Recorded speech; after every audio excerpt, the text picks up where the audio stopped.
بركة وفقد موجع. Begitu banyak WA kepada Abah tentang bertanya tentang pernyataan tentang Gus Baha yang berkaitan dengan Ba'alwi, ya sahabat. Tapi sebelum Abah akan membahas sedikit tentang pernyataan Gus Baha mengisbat Ba'alwi, kembali harus panjenengan pahami ya, bahwa di dalam kehidupan kita adalah di era ilmiah, ilmu pengetahuan sekarang ini ya. Sekarang ada dua kelompok ulama ya, yang pola berpikirnya adalah berbeda. Jadi dalam cara memandang kepada Ba'alwi ini, Abah melihat adalah bertingkat-tingkat orang dalam memahami ya. Ada sebagian daripada orang yang tidak mau pusing dengan urusan itu. Yang kedua adalah orang yang senantiasa bertahan kepada status quo ya. Dia tidak mau adalah segala kemudahan yang sedang dialaminya, yang diterimanya adalah berubah, maka dia tidak mau adalah berseberangan dengan arus ya. Nah, yang ketiga adalah orang yang apatis ya. Maka oleh karena itulah Abah ingin mengajak adalah pola berpikir kepada kita semua, wabil khusus adalah buat sahabat-sahabat PWI adalah LS ya, Perjuangan Wali Songo Indonesia, Laskar Sabilillah yang ada di Nusantara ini. Maka dan juga kepada sahabat-sahabat ya, apakah yang sudah menolak Ba'alwi maupun yang masih adalah menerima Ba'alwi, adalah sesungguhnya seluruhnya panjenengan adalah sahabat-sahabat Abah semua. Kita adalah saudara. Tetapi yang Abah ingin mengajak adalah kepada kita adalah berpikir dengan pola ilmiah di akhir zaman. Karena Abah kasih tahu bahwa sesungguhnya peradaban bumi, peradaban manusia adalah akan terus oleh Allah dirubah sahabat, sesuai dengan tingkat kecerdasan akal, wawasan manusia berpikir ya. Maka itulah Abah sering ulang-ulang bahwa isi Al-Quran mengisahkan tentang dari mulai diawali dengan Nabi Adam dan diakhiri dengan baginda Nabi Muhammad, sesungguhnya adalah tentang kecerdasan ya. Maka sesungguhnya pada dasarnya Allah akan terus membuka wawasan kepada kita manusia tentang kecerdasan, tentang ilmiah, pola pikir ilmiah di dalam kehidupan. Maka sekarang pun sahabat, dalam berbagai hal, maka panjenengan jangan aneh. Sebelum Abah membahas tentang pernyataan Gus Baha, Abah akan lebih menjelaskan dulu adalah tentang dua kelompok ulama yang sekarang ini ya. Ada yang dengan pola pikir adalah ulumuddin, ada monodisiplin, dan ada yang sudah berkembang secara ilmiah karena mereka sudah mengalami pendidikan. Mereka bukan hanyalah lulusan pondok-pondok pesantren yang mahir adalah membaca kitab kuning, tetapi adalah mereka-mereka yang sudah merasakan adalah bangku kuliah, merasakan proses adalah ilmiah di dalam kehidupan ya sahabat. Maka orang yang semacam ini tentu pola berpikirnya berbeda dengan orang yang hanya bersandar kepada ulumuddin dengan monodisiplin, yang pada dasarnya adalah merupakan gambaran daripada orang-orang yang taklid buta, yang merupakan masih berpegang kepada ulama-ulama abad pertengahan. Wahai saudaraku Nusantara, hari ini adalah merupakan abad adalah ilmu pengetahuan. Maka barang siapa yang adalah dia tidak mau berubah dengan berubahnya ilmu pengetahuan, maka pada dasarnya adalah merupakan sebuah kematian akal, adalah merupakan sebuah tidak akan memiliki kecerdasan logika berpikir. Walaupun kalian belajar ilmu mantik sekalipun, logika berpikirnya adalah masih sangat kolot sahabat. Maka inilah buat Abah bicara pada siang hari ini adalah baik kepada orang yang sudah menolak maupun yang sudah menerima. Marilah kita menolak dan menerima itu adalah dengan landasan ilmiah, bukan menolak karena kebencian, ataupun menerima bukan karena adalah taklid buta. Pada dasarnya Allah telah terus mengembangkan sahabat. Dari Homo erectus sekarang kita menjadi Homo sapien. Dari manusia-manusia sebelum Nabi Adam ya, dengan landasan volume otak adalah hanyalah 800 gram.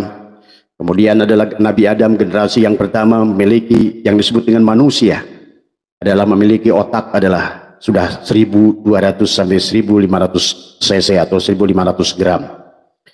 Maka itulah maka landasan Nabi Adam, ya, sampai ada malaikat berkata wa 'allamal adama apa namanya subhanaka la ilma lana illa ma 'allamtana innaka antal alimul hakim.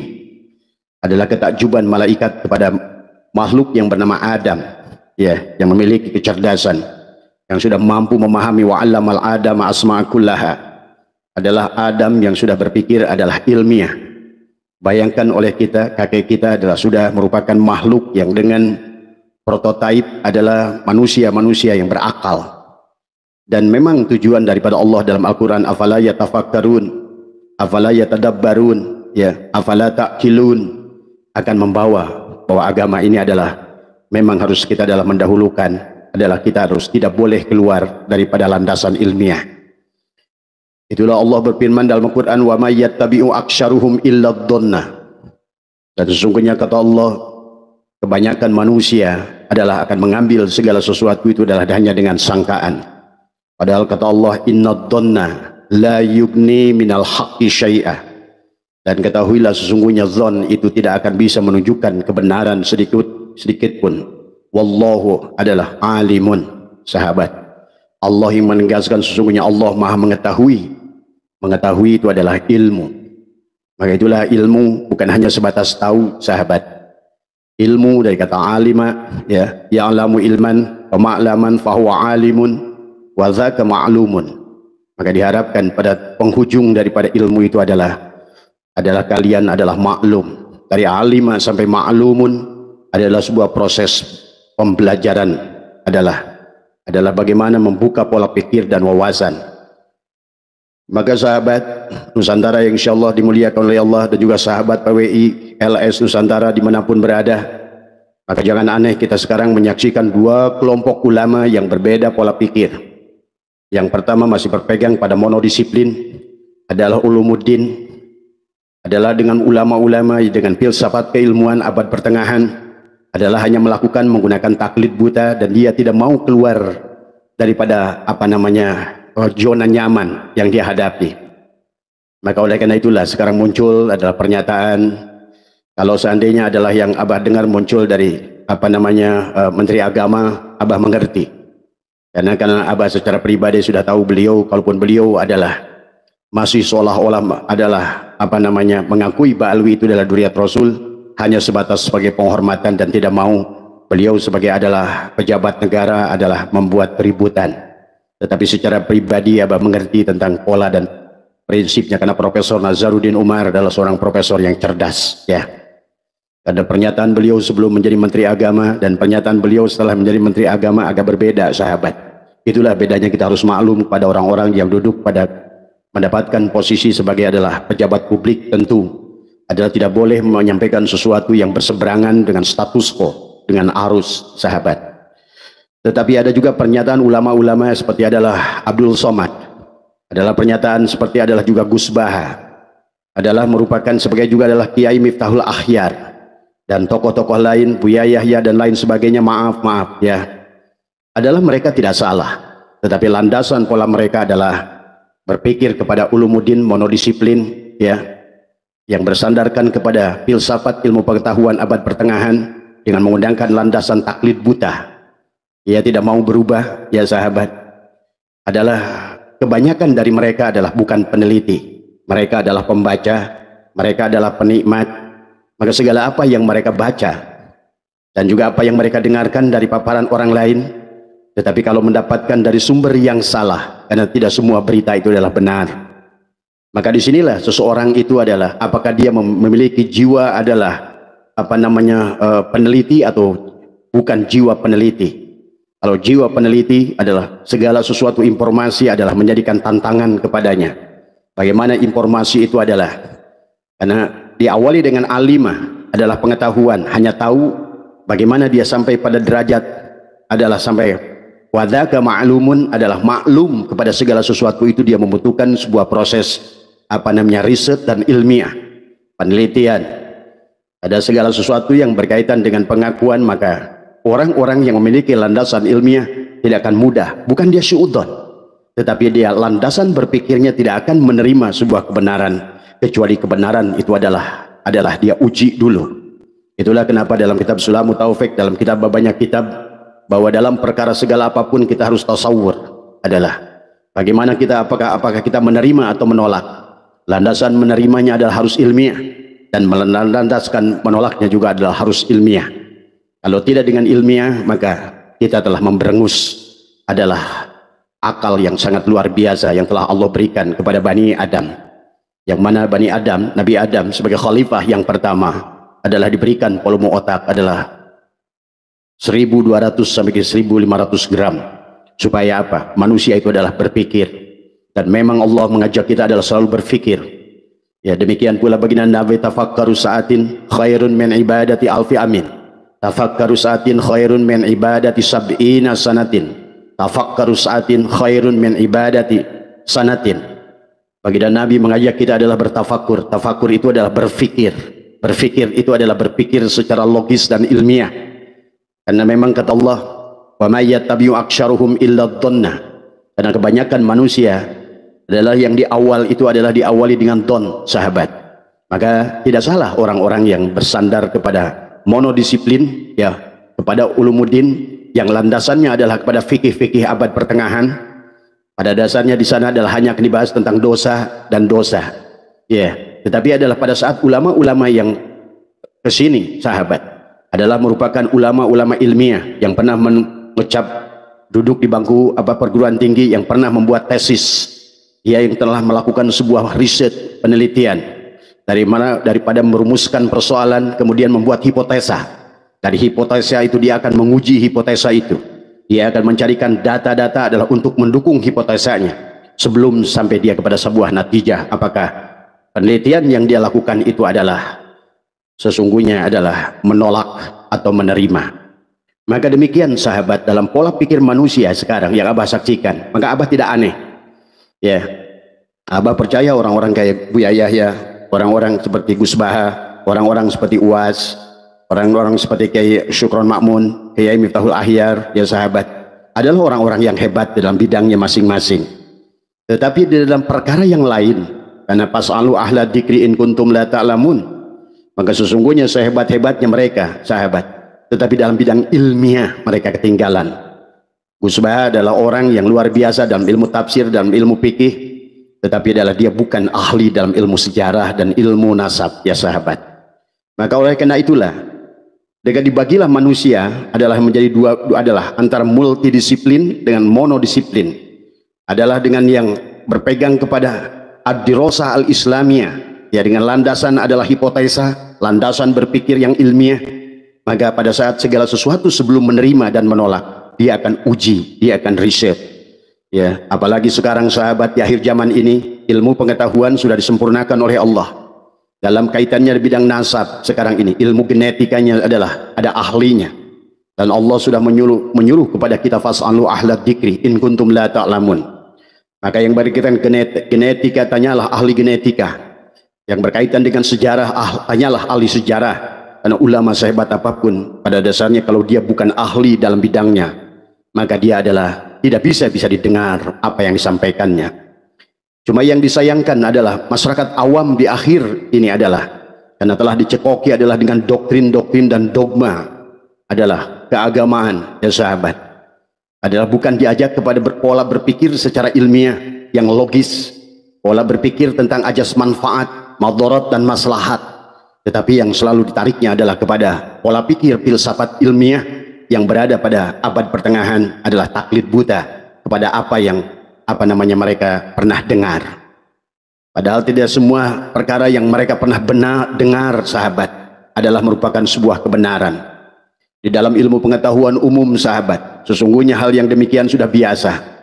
Pada saat di awal bagaimana dunia itu dianggap adalah datar, tapi kemudian adalah ilmu pengetahuan membuktikan berikutnya adalah ternyata bumi itu adalah bulat. Maka siapapun yang berpikir tentang bumi adalah datar terbantah, dan mereka pun adalah taslib kepada mereka yang telah membuktikan itu. Demikian pula dalam ilmu kimia, sahabat, tentang unsur terkecil, kata Abah juga, Diawali dulu yang terkecil itu adalah atom, ya. Tapi kemudian manusia sekarang berhasil bagaimana memecahkan atom tadi semua. Jadi proton dari elektron. Kemudian manusia adalah mencarikan unsur yang terkecil dari setiap kurun ke kurun yang sudah syuhra wal istifadah, kemudian dibatalkan dengan penemuan-penemuan yang baru.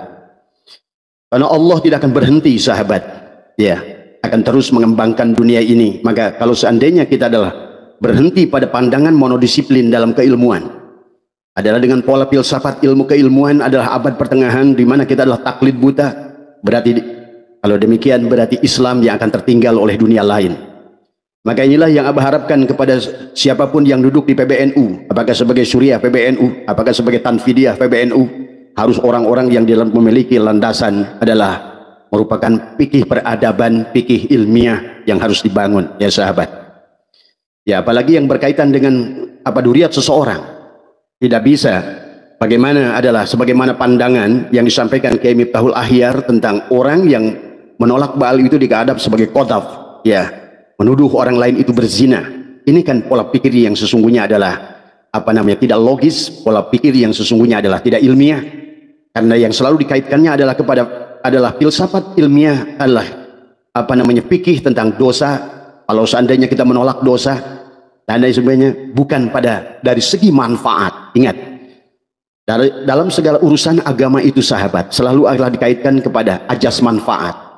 Ajas yang senantiasa adalah bagaimana bermanfaat kepada kebanyakan manusia, bukan hanya kepada taklid buta yang anggap adalah kebenaran itu adalah. Maka tidak cukup, sahabat, di akhir zaman ini adalah dengan don tadi semua, karena semua alat teknologinya sudah Allah siapkan. Maka sungguh lucu pernyataan Gus Baha tentang pernyataannya tentang, sungguh kalau kita dengar menggelikan. Saya sangat hormat dengan Gus Baha dan saya banyak mengikuti Gus Baha tadi sesungguhnya. Inilah, sahabat, pada saat seseorang itu bukan ahli di bidangnya, walaupun Gus Baha itu luar biasa dalam ilmu tafsirnya, dalam ilmu hadisnya, kalau menurut saya adalah termasuk juga adalah sudah mulai masuk pada fikih peradaban, apa pola pikir Gus Baha itu. Tetapi yang berkaitan dengan pernyataan beliau tentang Ba'alwi ini adalah kembali adalah hanya seseorang yang bukan peneliti, seseorang yang suka membaca dan mendengar. Tapi persoalannya pada saat seseorang itu sudah besar di masyarakat, seseorang itu sudah dianggap adalah sebagai tokoh publik, maka segala apa yang disampaikannya adalah menjadikan sebuah kebenaran. Maka sangat disayangkan di akhir zaman semacam ini orang semacam Gus Baha, kalau seandainya dia hanya menerima segala pengetahuan itu adalah, dan dianggap pengetahuan itu adalah sebuah kebenaran dengan hanya istilah bahwa ini sudah syuhra wal istifadah. Ingat, sahabat, dalam ilmu pengetahuan semua segala yang syuhra wal istifadah adalah bisa dibatalkan pada saat ditemukan adalah fakta-fakta yang baru. Demikian pula sekarang, sahabat, di dalam ilmu nasab ada fakta-fakta baru, ya, yang harusnya juga adalah Gus Baha adalah mencari dari sumber yang benar, dari sumber yang kredibel. Tapi inilah pola berpikir yang senantiasa tidak dilandasi dengan landasan adalah ad-dirasah, ya, pembelajaran, ya. Maka dia hanyalah akan menerima informasi dari seseorang atau barangkali membaca dari sesuatu dan itu dianggap kebenaran, dan kemudian beliau menyampaikan betapa bahayanya orang yang sudah dianggap adalah memiliki legalitas kemudian menyampaikan sesuatu adalah apakah dia itu apa namanya, ada tasdik dengan segala sesuatu tanpa tasawur, tanpa penelitian. Tapi memang tidak bisa dipaksa, sahabat. Maka juga sebuah sahabat yang sudah menolak Ba'alwi, jangan membenci mereka, karena mereka adalah memang adalah seolah-olah bahwa mereka itu berada pada hidupnya di akhir zaman, di abad ilmu pengetahuan. Dia menggunakan produk-produk ilmu pengetahuan, tetapi adalah pola berpikirnya adalah menggunakan pola pikir filsafat keilmuan adalah abad pertengahan yang selalu adalah bersandarkan kepada taklid. Cuma sayang pada saat yang dia taklidi, karena tidak semua informasi itu adalah benar tadi semua, ya. Inilah yang apa namanya tentu adalah yang apa namanya akan sangat berbeda orang-orang yang berpegang pada apa namanya monodisiplin, ya sahabat, adalah apa namanya hanya menggunakan paradigma filsafat ilmu apa namanya apa yang dikatakan oleh Gus Baha, apa yang dikatakan oleh UAS, apa yang dikatakan ulama yang lain yang mengisbat Ba'alwi itu, jika dikaji dengan paradigma filsafat ilmu pengetahuan, maka pandangan tersebut sesungguhnya kita bisa melihat adalah hanya masuk pada wilayah ulumuddin yang memiliki sifat monodisiplin, ya. Paradigma monodisiplin dalam studi agama itu adalah basisnya, ada sekali lagi adalah merupakan ilmu-ilmu abad pertengahan. Berbeda dengan orang-orang yang sudah memiliki pandangan, sudah punya landasan, pernah duduk di perguruan tinggi, dia pernah membuat skripsi, tentu pola pikirnya tidak akan lagi, segala informasi yang ada itu adalah dia akan terima saja. Itulah kata Allah, wa may yattabi'u aktsaruhum illa dhanna inna dhanna la yughni minal haqqi syai'a. Karena don itu sungguh tidak akan bisa menunjukkan kebenaran sedikit pun dari semua. Karena itulah innallaha alimun, sesungguhnya Allah lah yang maha mengetahui. Berarti itulah ilmu, sahabat, ya. Maka landasan ilmu yang ilmiah akan dibutuhkan di akhir zaman ini, sahabat, ya. Karena landasan ilmu yang ilmiah bukan hanya sebatas terbatas pada fikih peradaban yang hanya dosa, tetapi akan diperlihatkan adalah dari segi maslahat dan madarat, ya sahabat. Inilah yang harus diperhatikan. Pendekatan monodisiplin ulumuddin dalam kajian agama adalah pendekatan abad pertengahan. Hal ini wajar karena pada masa abad pertengahan, sahabat, ya, kajian agama tidak dipengaruhi oleh ilmu-ilmu pengetahuan, ilmu sosial, ilmu sains dan semacamnya. Barulah muncul adalah tentang kebangkitan pasca Renaissance adalah di barat, ya sahabat, melahirkan filsafat ilmu, ya. Pendekatan monodisiplin dalam mengkaji agama menggunakan satu pendekatan, maka inilah yang akan menyebabkan akhirnya apa yang disampaikan oleh Kim Abdul Ahyar adalah tentang qadab, ya, kepada orang yang menolak adalah kepada Ba'alwi, menganggap bahwa kita adalah kelompok-kelompok yang menganggap Ba'alwi itu adalah keturunan dari orang yang berzina, dari bahkan menuduh berzina kepada baginda Nabi seolah-olah begitu kan, tadi semua kan itu tidak logis berpikir yang demikian untuk orang-orang yang berada pada abad ilmu pengetahuan, ya. Pendekatan dalam studi Islam yang bersifat monolitik ini memiliki dampak yang hanya searah saja, ya, bukan dua arah. Padahal dalam keilmuan itu adalah harus ada think tank, bukan memberi, tetapi bagaimana ada take and give, adalah saling, adalah di antara mereka itu semua, supaya ilmu itu adalah hidup dari semua, ya. Ya, kalau seandainya hanya dianggap sebagai adalah sesuatu yang searah, ya, maka tentu saja inilah yang terjadi sekarang, ya. Maka pendekatan dalam studi Islam yang jika tadi digunakan dalam pendekatan fikih soal qadab, ya, yang disampaikan oleh Kim Abdul Ahyar misalnya, maka kemaslahatan yang diperolehnya hanya terjadi pada Ba'alwi saja tadi semua. Ba'alwi terlindungi dengan sendirinya dan terjaga kehormatannya karena mengkaji nasab Ba'alwi jika memiliki kesimpulan yang berbeda dari status quo.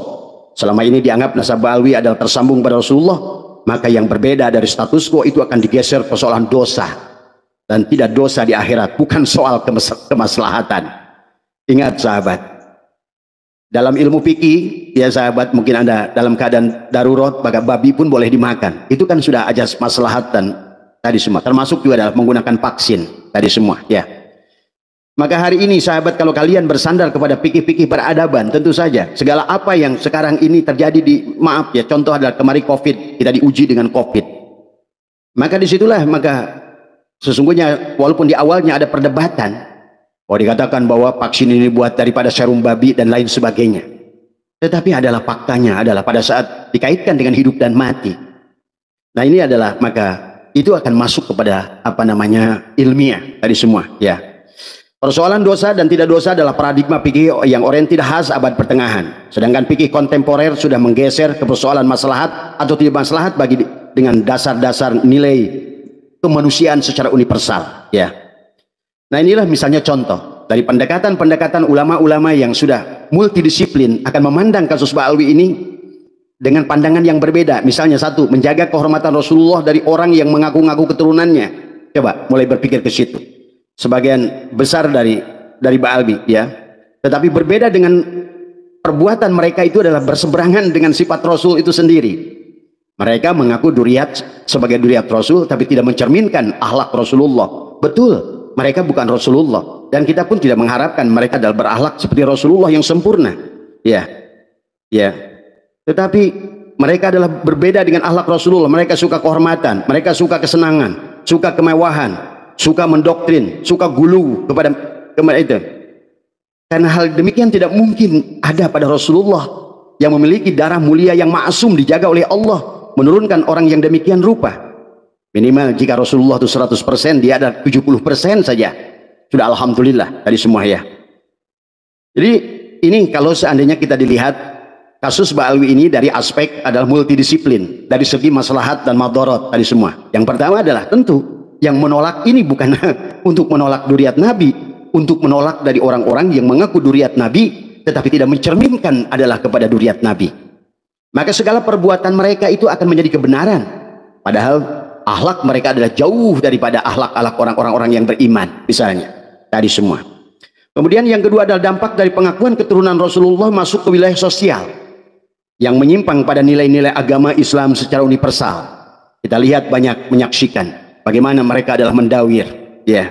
Mereka menganggap bahwa mereka adalah sebagai pemegang kunci. Coba kalau seandainya orang-orang yang tadi yang monodisiplin tadi adalah berpikirnya ilmiah tadi semua, harusnya adalah tidak buta mata untuk menyaksikan apa ya kenyataan yang ada tadi semua. Inilah yang harus kita pahami. Bahkan mereka itu dengan nyata-nyata adalah membolak-balikan hadis dan kemudian juga membuat dalil-dalil khurafat yang sangat jauh. Sebetulnya kalau membiarkan mereka dari segi maslahat akan menghancurkan Islam itu sendiri. Ya, sesungguhnya banyak orang yang awam ilmu agama akibat doktrin para pengaku keturunan Rasul ini menjadi salah kaprah dalam memahami nilai-nilai universal agama soal keadilan, egaliter, persamaan dan sejenisnya. Karena sahabat, di dalam Al-Quran tidak pernah mengajarkan kepada kita adalah tentang hal yang demikian. Adalah tentang bagaimana adalah mengkultuskan tentang seseorang. Itulah baginda Nabi bersabda, An-nasu li Adam, manusia itu dari Adam, wal Adam mani turab, dan Adam itu adalah dari tanah. La fadla li Arabiyyin ila azawin. Tidak ada kemuliaan orang Arab di luar Arab. Karena pada dasarnya adalah dalam Islam itulah kesetaraan tadi semua. Bahkan baginda Nabi Muhammad mengajarkan kepada kita bagaimana menyuapi orang Yahudi buta 12 tahun. Bagaimana baginda Nabi Muhammad juga adalah menyayangi pendeta Nasrani yang selalu memberikinya kotoran unta. Bahkan baginda Nabi Muhammad menyayangi seorang majusi yang selalu meludahinya. Nah inilah sahabat yang sesungguhnya yang ingin diajarkan oleh Allah dan Rasulnya adalah bagaimana kita adalah memiliki persamaan tadi. An-nasu li Adam, manusia dari Adam, wal Adam manit turab, dan Adam itu dari tanah. Maka disadarkan oleh baginda Nabi, hei manusia seluruhnya, kalian semua tidak ada kemuliaan derajat di sisi Allah tadi semua. La fadla li Arabiyyin ila zamin, wa la fadla li aswada ila al-ahmar illa bitaqwa, kecuali adalah dengan takwa kalian, bukan suku kalian, bukan golongan kalian. Maka sejarah membuktikan sahabat banyak orang-orang Yahudi yang memiliki kemuliaan. Demikian pula salah satu putri daripada Abu Jahal adalah terkenal adalah menjadi seorang mufassirin. Demikian pula adalah dari golongan-golongan muhaddisin adalah datang dari kalangan orang-orang Yahudi. Jadi tidak ada masalah kamu dari terah mana, dari keluarga mana, dari duriat mana. Tetapi yang sesungguhnya yang akan dilihat oleh Allah, kamu sebagai siapa hari ini. Kalaupun kamu benar adalah seorang Gus misalnya, ayah kamu adalah seorang ulama besar, seorang aulia, tetapi sesungguhnya tidak berbanding lurus dirimu dengan ayahmu itu. Ya, karena yang akan dilihat itu bukan dirimu, tetapi adalah yang mulia itu ayahmu, yang mulia itu kakekmu. Tetapi memiliki dampak sosial pada saat seseorang mengaku Gus, tapi dia tidak mau bisa memberikan citra apa yang dilakukan oleh ayahnya tadi semua. Maka pengakuan dirinya kepada orang yang mulia itu hanyalah akan berdampak kepada penghinaan kepada orang-orang itu sekalian. Ya sahabat, banyak orang awam ilmu agama akibat doktrin para ini tadi semua jadi salah kaprah dalam memahami nilai-nilai universitas tadi, ya, sehingga terjadilah sesuatu yang disebut yang terjadi pada Belanda itu tadi semua. Mereka adalah berkasta-kasta, mereka adalah berkelas-kelas, menganggap diri mereka adalah golongan kelas 1. Nah inilah yang terjadi. Akibatnya apa? Pada saat mereka sudah ditetapkan, dari bagi anda yang silakan senang mempelajari baik tulisan-tulisan Senokor Gronyo, Panderplas, maupun ada tulisan adalah dari seorang Huub de Jong, ya, seorang penulis Belanda, kalian akan menyaksikan ya bagaimana siapa Ba'alwi ini dari awal. Maka seharusnya kalau orang kayak Gus Baha, kalau dia adalah peneliti tadi semua, maka tidak akan mudah hanya menerima informasi itu hanya dari satu sisi. Bukankah kaidah keilmuan di dalam Sulamut Taifik, dalam apapun Sulamut Taufik dan apapun semua, bahwa sebelum kita adalah menolak sesuatu atau menerima sesuatu adalah kita harus tasawur, ujilah secara ilmiah, buktikan secara ilmiah. Karena kata Allah, inna donna la yugni minal haqqi syai'a, karena don itu tidak memberikan sedikit pun. Maka akhirnya menjadikan kasihan kepada orang-orang yang sekelas Gus Baha ini ada semua, ada akhirnya menjadi lucu penampilannya, ya, menjadikan, ya sesungguhnya akhirnya menjadikan percandaan kepada Gus Aziz dari semenjak Juli, dari semua, ya. Nah inilah sahabat juga buat kita semua, marilah cerdas dalam memandang. Yang disebut ulama itu adalah bukan orang yang bisa baca kitab, kata Abah juga. Yang disebut ulama itu tidak cukup dia pandai membaca kitab kuning, tetapi adalah dia hanyalah pembaca. Tetapi di akhir zaman ini adalah dituntut bukan hanya pembaca. Di akhir zaman ini adalah dituntut orang itu adalah ilmiah, adalah. Inilah makanya kalau Abah mendengarkan, Abah tidak mau lagi ya mengulang lagi tentang apa yang dibahas oleh Gus Baha. Jelas Gus Baha tidak